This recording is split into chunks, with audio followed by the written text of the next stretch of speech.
네, 안녕하세요. 화요일의 남자 이상화 세무사입니다. 연말정산의 시즌이 다가왔습니다. 매년 이맘때가 되면은 작년도 회사 대표님들과 근로자들이 근로소득에 대한 연말정산 업무가 진행이 되는데요. 그래서 오늘 시간에는 법인을 운영하시는 대표님과 소속 직원분들을 위한 2025년도 연말정산 영상을 준비해봤습니다. 작년 연말정산과 비교해봤을 때 이번 연말정산에서 바뀐 공제감면 항목들이 무엇이 있고 대표님과 직원분들께서 활용해 볼 수 있는 항목들이 무엇이 있는지 함께 살펴보도록 하시죠. 우선 이번 연말정산부터 새롭게 적용되는 확대되는 항목들 먼저 살펴보도록 하겠습니다. 자, 첫 번째, 혼인세액공제가 새롭게 적용됩니다. 2024년도 중에 혼인신고를 한 경우에 50만 원의 세액공제를 받을 수 있습니다. 초혼, 재혼 관계없이 생애에 1회만 적용 가능하고요. 두 번째, 자녀 세액 공제액이 늘어났습니다. 8세 이상, 20세 이하의 자녀가 2명 이상인 경우에 공제 금액이 종전보다 5만 원이 늘어난 것인데요. 자녀가 2명인 경우에는 35만 원, 3명인 경우에는 65만 원, 4명인 경우에는 95만 원의 세액 공제를 적용받으실 수 있습니다. 자, 세 번째는 의료비에 대한 세액공제 범위가 확대됩니다. 이번 연말정산부터 부양가족 중에서 6세 이하인 자의 의료비는 전액 공제 대상에 포함이 되고요. 총 급여가 7천만 원을 초과하는 경우에도 산후조리원비가 200만 원 한도 내에서 공제가 가능하죠. 자, 네 번째는 주택담보대출 이자 상환액에 대한 소득공제 한도가 확대되고요. 적용 대상 주택기준시가 기준이 완화됩니다. 주택담보대출의 상환기간과 고정금리, 비거치식 여부에 따라서 소득공제액 한도가 기존 500에서 1,800만 원에서요 600에서 2,000만 원으로 확대되고요. 2024년도 1월 1일 이후에 취득한 주택에 대해서는 기존 기준시가 5억 원에서 6억 원으로 주택기준이 상향 적용됩니다. 자, 다섯 번째는 월세 세액공제 적용 대상이 확대되겠죠. 2024년도에 지출한 월세분부터 세액공제 적용 대상 근로자의 총 급여액 기준이 기존의 7천만 원에서 8천만 원까지로 확대되고요. 월세액 한도도 750만 원에서 1,000만 원으로 상향이 되었습니다. 자, 여섯 번째는 주택청약저축 납입액 한도가 상향됩니다.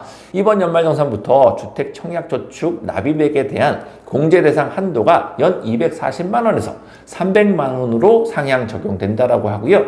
자, 일곱 번째는 기부금 공제액이 늘어나죠. 2024년도에 기부에 한해서 특례기부금, 일반기부금, 우리사주조합 기부금 중에서 3천만 원을 초과하는 금액에 대해서는 기존보다 높은 40%의 공제율을 적용받을 수가 있습니다. 자, 여덟 번째, 신용카드 사용액에 대한 소득공제가 늘어납니다. 신용카드 등 사용액에 대한 소득공제는 신용카드 사용액과 체크카드 사용액, 전통시장 사용액 등을 구분하여서 15%에서 40%의 소득공제율을 적용하여서 소득공제액을 계산하게 되고요. 이번 연말정산에서는 추가로 23년도에 사용한 금액보다 5%를 초과하여서 지출액이 늘어났다면 그 소비가 증가한 금액의 10%만큼 추가적으로 소득공제를 적용해 준다라고 합니다.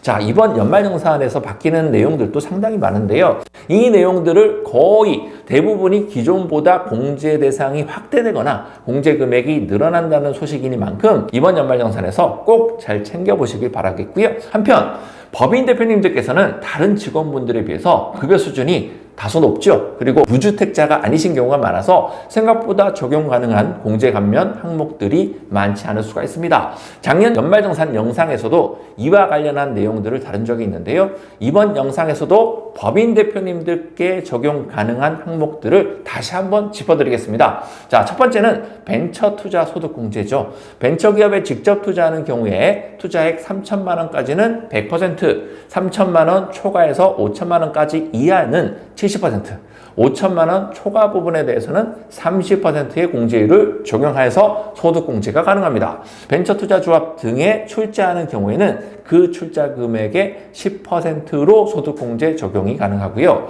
만약에 비상장 주식 및 스타트업에 투자할 계획이 있거나 정보가 있으시다라면 벤처기업 여부를 확인하셔서 소득공제 혜택도 함께 챙기시면 훨씬 좋을 듯 합니다. 다만 벤처기업 투자는 원금 손실의 가능성도 있기 때문에 때문에 투자 여부 등에 대해서는 충분히 검토해 보시고 의사결정 하시길 바라겠습니다. 자, 두 번째는 연금계좌 세액공제입니다. 2024년도 1년 동안의 연금계좌의 납입액에 대해서 12%의 공제율을 적용하여서 세액공제를 받을 수가 있습니다. 단 연금저축계좌는 납입액 600만 원 한도로 세액공제 적용이 가능하고요. 연금저축계좌와 퇴직연금계좌에 모두 납입하고 있으시다라면 납입액 합계액이 연간 900만 원까지 세액공제 적용이 가능합니다. 아직 가입하지 않으셨다면 올해는 가입을 해서 25년도에 대한 연말정산 때 세액공제 혜택을 받아보시길 바라겠습니다. 자, 세 번째, 소기업 소상공인 공제부금에 대한 소득공제입니다. 이 소득공제는 총 금액 제한이 있긴 하지만 총 금액 7천만 원 이하인 대표님이시라면 공제부금 가입 및 소득공제가 가능합니다. 공제부금 불이백에 대해서 소득공제를 해주는데 소득금액에 따라서 연 200에서 500만 원 한도의 소득공제를 적용받을 수가 있고요. 네 번째부터는 앞서 올해부터 바뀌는 연말정산에 관한 내용이 포함되어 있는데 그래도 다시 한번 짚어드리도록 하겠습니다. 자, 네 번째, 주택청약저축에 대한 소득공제입니다. 이 소득공제 또한 총 금액 7천만 원 이하인 무주택자라는 제한은 있지만 만약 이 요건을 충족하신다면 청약저축 납입액에 대해서 연 300만 원 한도 내에서 소득공제 적용이 가능합니다. 자, 다섯 번째, 주택담보대출 소득공제입니다. 이 소득공제는 2주택 이상 다주택자라면 해당이 안 되지만 1주택만 보유한 상황이고 24년도 이후 취득한 주택기준 취득 당시 기준시가가 6억 원 이하인 주택에 대한 담보대출에 해당한다면 이자 상환액에 대해서 600만 원에서 2천만 원까지의 소득공제 적용이 가능합니다. 자, 여섯 번째, 월세세액공제죠. 앞서 설명드렸듯이 월세세액공제는 총 금액 8천만 원 이하인 무주택 자라는 요건을 충족해야 하지만 요건 충족이 가능하다면 1년간 지출한 월세액에 대해서 1천만 원, 연간 1천만 원 한도 내에서 월세액에 15% 세액공제가 적용이 가능합니다. 자, 일곱 번째는 기부금 세액공제입니다. 대표님 중에서는 교회 또는 지정기부금 단체에 매년 적지 않은 금액을 기부하신 분들이 있으실 텐데요. 해당 기부단체에 기부한 금액은 모두 공제대상 기부금에 해당하고요. 이 공제대상 기부금 1천만 원까지는 15%의 공제율이 적용되고요. 1천만 원 초과분에 대해서는 30%, 3천만 원 초과분에 대해서는 40%의 공제율을 적용해서 세액공제 받을 수 있습니다.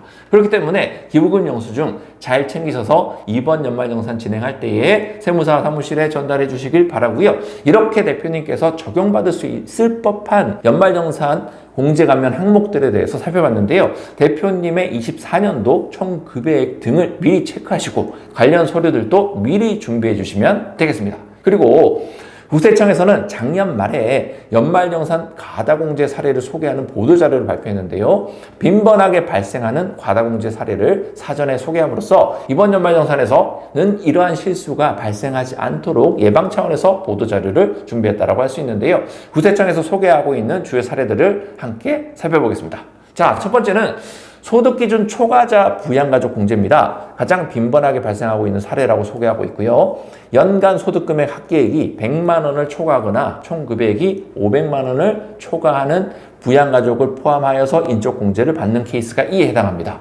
보도자료에서 소개하고 있는 사례들을 보시죠. 작년에 어머니께서 상가를 양도하고 소득금액이 100만 원을 초과했음에도 불구하고 이 사실을 깜빡하고 있다가 평소 하던 대로 어머니는 부양가족에 포함하여서 인적공제 및 보험료 공제 등 받다가 과다공제 안내를 받은 사례를 소개해드리고 있습니다.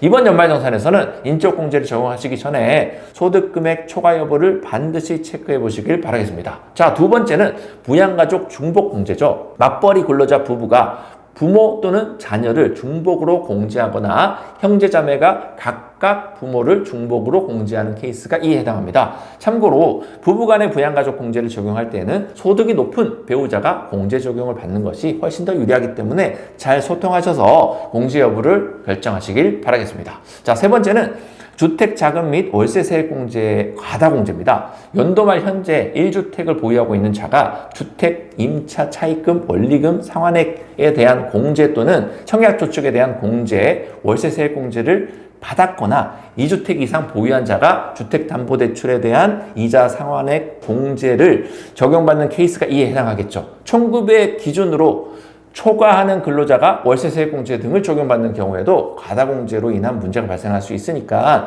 적용 대상에 해당하는지 여부를 꼼꼼하게 체크해 보시길 바라겠고요. 네 번째는 의료비 세액공제, 과다공제입니다. 건강보험공단에서 지급받은 본인부담금 상환제 초과 환급금 또는 실손의료보험을 의료비에서 차감하지 않고 세액공제를 받는 케이스가 덜어 있는데 이 경우 과다공제에 따른 문제가 발생할 수 있습니다. 자, 다섯 번째는 기부금 세액공제, 과다공제죠. 특정 회사 소속 근로자 중에서 매년 수백 명이 실제 기부한 사실이 없이 동일 기부금 단체로부터 기부금 영수증을 발급받아서 세액공제를 받아온 사실이 적발된 케이스가 있었습니다. 그리고 동일한 세대의 세대주와 세대원이 동일한 기부금 영수증으로 각각 세액공제를 받은 케이스도 많이 적발된다고 하죠. 자, 이렇게 오늘 영상을 통해서 이번 연말정산에서 바뀌는 공제 감면 항목들도 살펴봤고요. 법인 대표님께 적용받을 수 있는 항목들도 살펴봤고, 그리고 국세청에서 소개하고 있는 과다공제 사례에 대해서도 전반적으로 다뤄보는 유익한 시간을 가져봤습니다. 오늘 영상 참고하셔서요, 이번 연말정산도 잘 마무리하시고 다음 연말정산 때 적용받을 수 있는 공제 상품들도 올해에는 꼭 활용해 보시길 바라는 마음으로 영상을 마치도록 하겠습니다. 구독과 좋아요는 영상 제작에 큰 힘이 됩니다. 이상화 세무사였습니다.